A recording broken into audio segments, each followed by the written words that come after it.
the United States' sole superpower status makes it now the most dangerous world imperialist. John Bellamy Foster, sociologist, University of Oregon. Welcome back to Inside Iraq. Tonight we are discussing the concept of an emerging American empire, a reality or myth, with Brad Blakeman and Robert Fisk. Brad Blakeman, is there a place in this world that we are living in about a preemption war?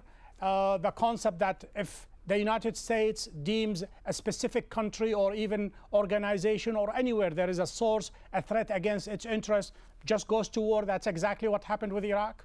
Well, first of all, on your premise, I don't agree with, but I agree with... that has become the policy of the United States of America.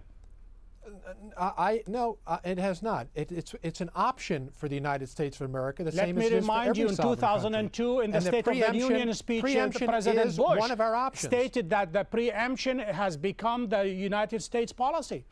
And I said it's one of our options. It's not the only option, but if there are leaders out there of countries who threaten the United States, and we believe that threat to be credible, and we've exhausted what we believe to be our rights, both nationally and internationally with the UN and other bodies, we're not going to say that we're not going to protect our interests and wait to be attacked or wait for our allies to be attacked. Preemption obviously is an option for the United States.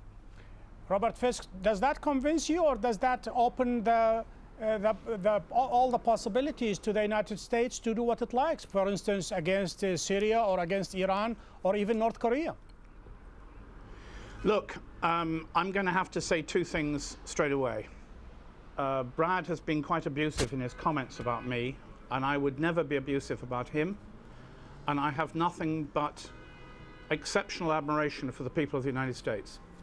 And he is undignified in his attacks on me in this respect. No, I am sorry not. about that. I am not undignified. But let me finish. Let me finish what I'm saying. If I can just finish what I'm saying. The New York Times has called you incredible. Can I just please finish what I'm saying? Can I please finish what I'm saying? Go ahead. Or are you going to cut me off? You're Bin Laden's favorite reporter.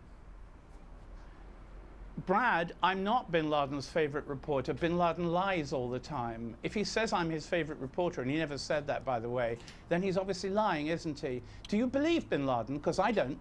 But let me ask you, Mr. Fisk, the United States had several military interventions in several countries.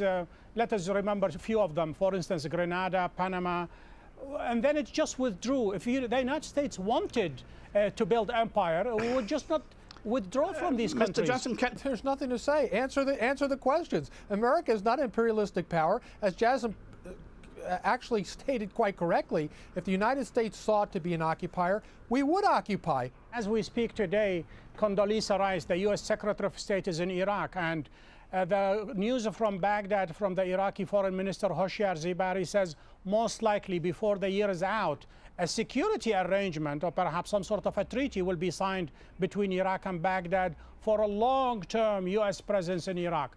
To many people in the region, that sounds like occupation by legality.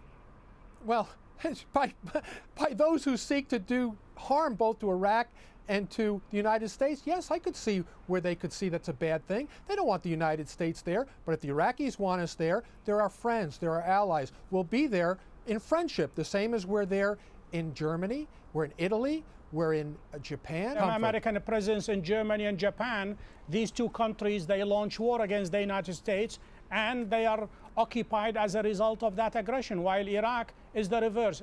Why aren't you in Georgia defending the Georgians, Brad? It doesn't have to be you personally. Why isn't your country in Georgia defending the Georgians? The United States is working very hard. Haven't you seen our secretary there?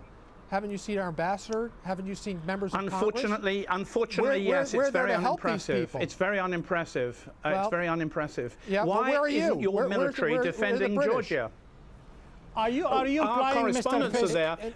Our country has learned not to invade Iraq again and not to invade Afghanistan again, and it's not going to go to Georgia. But since your Secretary of State is speaking so belligerently, if I can just stop your abuse for a moment, because I'm not speaking abusively to you, I'm speaking to you politely, Brad. I'm not being abusive, I'm being truthful. Your country, you can't handle the truth. Brad, would you just be quiet and let me speak? why aren't your soldiers in Georgia defending Georgia against Russian troops? We do have soldiers there. We have soldiers there as we speak. You know that. No, the question is they've left. They're leaving. Why don't you defend Georgia as we speak? Mr. Fisk is implying that you pick on very small and enemies. You cannot go and defend Georgia because simply Mr. the Jassim, I'm not implying that. Again, I have to defend Brad, though I don't particularly like to do so, but I have to defend him. What is the implication then? What is the implication? Well, that's quite rude. What I'm saying is that if America is against occupation, why aren't its soldiers in Georgia? And we know why not, because Moscow has nuclear weapons, as North Korea That's exactly my point. Which is why we don't invade North Korea, but which Iraq did not have, which is why we did invade Iraq. Now you have the opportunity, Brad. Go ahead, answer it. Our soldiers are there. NATO's working on the problem along with our allies. The same position we took when we went into Iraq. We didn't go into Iraq alone. We had over 20 allies right there standing shoulder to shoulder with us. You know that. If you're talking about imperialism, if you're talking about the rise of a new Russia to institute a new form of a Soviet Union, that's where imperialism is. They attacked a sovereign country. Where is your outrage for Russia? The Soviet Union helped to win the Second World War. After it was invaded, it didn't come in on our side any more than you did at the beginning. But the fact of the matter is that Russia is a brutal state. And you don't need me to say that for you because you'd say it yourself. I was in Afghanistan when they invaded. I was on a Russian convoy as a prisoner when it was attacked by Mujahideen. I know what happened in Afghanistan.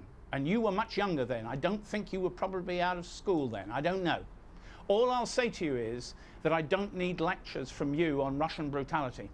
No, but it would be nice if you called it as you saw it against a brutal force against a democratic country than constantly picking on the United States because that's your favorite pastime. Let me ask. But unfortunately, Brad, America did not intervene in Afghanistan when it was when it was invaded by the Soviet Union. It stayed outside and it gave weapons to a man called Osama bin Laden, for which we are now all regretful, are we not? Are we regretful that we gave weapons to Osama bin Laden? We created Al-Qaeda and we created Osama bin Laden. No, come on, really. That stuff for Mr. Fisk's next thing is maybe a theatrical presentation on his wild theories. If there is such thing as an American empire or emerging American empire, and perhaps Iraq is just the tip of the iceberg, what would be the ultimate goal? Is it to propagate American values and democracy, or is it to expand American interest? I can't answer your question. All I will say is that there is an iron curtain being created. American and Western forces are in Turkey, they're in Tajikistan, they're in Afghanistan, they're in most of the Muslim Arab world, all the way down to Yemen, Saudi Arabia, Qatar, if I may dare say that on your program. What is this for? If you go to the north, Americans are in Greenland, Iceland, Britain, Bosnia, Turkey, of course, continuing, Greece. What is this Iron Curtain for? What is the other side? Russia, China, India? Brad, empires come and go and has always been accompanied by hubris. That is the very demise of empires. Do you think one day people will look at this stage and perhaps subsequent stage and say the Americans, they have extended themselves and they brought it on themselves? No, I think freedom and democracy will be the ultimate empire for the world, is giving people the option and the freedom to choose their leadership and choose their way of life. I think the people of the Muslim Arab world would like freedom, but I think they want freedom from us, freedom from our military forces, and this we do not intend to give them. And it's not good enough to say it's the end of civilization. It's not. The peoples of the world have to make up their own minds about the lands they live in. Unfortunately, I would wish that the Middle East was different than it is. Again, I think that Brad and I have more opinions in common despite his abusive behavior on this program.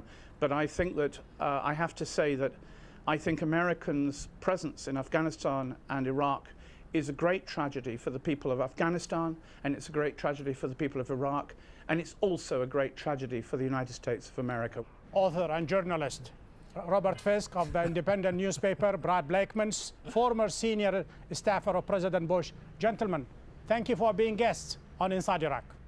To access the show and to send us your comments, please go to aljazeera.net/English. That's all the time we have for this week. Join me next week when we take another look inside Iraq. Until then, goodbye.